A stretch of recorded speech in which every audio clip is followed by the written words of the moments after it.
So my dad won. He was a great dad. But then, I guess everybody will say that, hopefully, about their parents. Even though he tried not to spoil me, he did. And we could just communicate with just a glance or a smile or a smirk, and we knew exactly what was going on. He was a great bloke, and he lived to the ripe old age of 90. And he always said if he could do 70, he was happy. So I was really fortunate with my dad. He came to live with us about 2 years before he died, because he was getting a little bit frailer, and I wanted to keep an eye on him. And then he had a fall, and it was just at the beginning of COVID. So I cared for him at home, and we kind of quickly realised that he was dying, and he knew that he was dying. I mean, he was basically just closing down, which left us lots of time for conversation. And I asked him what he wanted for his funeral and how he wanted it to go. He organised the songs, and he was my biggest fan, because I changed my career. I became a professional glass artist and a glass blower. And I do remember him saying to me, "Kid, when you burn me, will you put me ashes into a heart?" And I went, "Yeah, of course I will." And he went, "Great, kid." He said, "I don't care what you do with me after that. You can do whatever you like." So we were able to kind of spend time laughing and crying and planning and plotting, and also kind of giggling at how people were going to respond to his funeral. Yeah, I think we did him proud, and he was part and parcel of that process.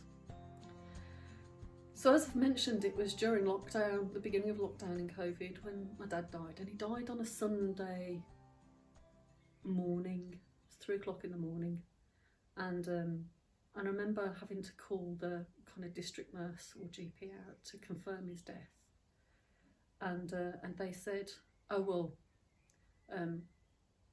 we'll help you arrange to take the body away now." And I said, "I don't think you will." And they said, "You must make sure he leaves today."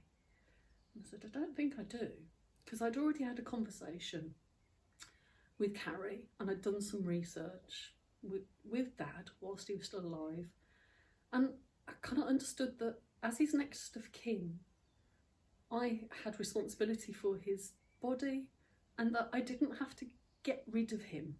And so Dad stayed with us for a day. He was in the bed with the windows open. It was winter, and he was fine.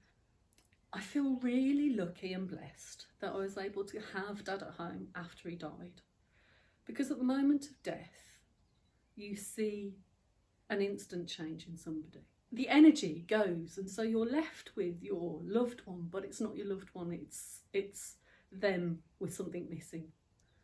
Obviously, the heart's not beating anymore, and so his complexion changed. And he looked so peaceful, he looked relaxed. I knew he wasn't asleep, but I knew that he was no longer in pain or in any distress, and he was fine. And his body changed subtly during that, 24 hours. And I'd go in every so often and kiss him on the head, and he was cold to the touch, but not unpleasantly. And he was snuggled up in his favourite duvet, wearing his favourite pyjamas. So it was still Dad, but it wasn't.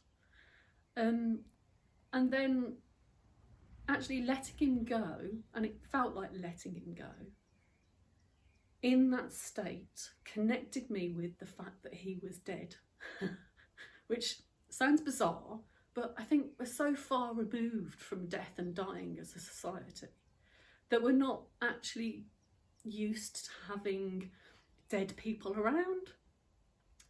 And there's nothing unclean, there's nothing unhealthy, there's nothing to be afraid of. It's just a perfectly natural process. And that enabled me to say goodbye and also kind of compute that he'd gone. Because grief is a complex, messy thing. And that moment of seeing him die, but then the hours of watching his body change after he died, really helped. But especially, I have to say, once he was in the funeral home, I was able to come in and bathe him and anoint his body with oils and dress him. I know it sounds bizarre, but to anoint his body with oils felt like such a deeply personal and ritualistic thing to do that I'd read about in some sort of book, but here I was being able to do it. And again, that was a part of the saying goodbye process. It was wonderful. I looked after my mum while she was dying, and she went with a kind of traditional undertaking service. They didn't want me to visit her because they had to get her out of the freezer, which is how they described it to me. And we wanted to dress her body the way that she wanted to be dressed for the funeral, and we weren't allowed to do that ourselves. They did it. And it felt very much like they were in charge, and it was a process, and they wanted to keep control and not allow us pretty much any access at all, which is, now that I've had this experience with Dad, it just opened my eyes into what's possible.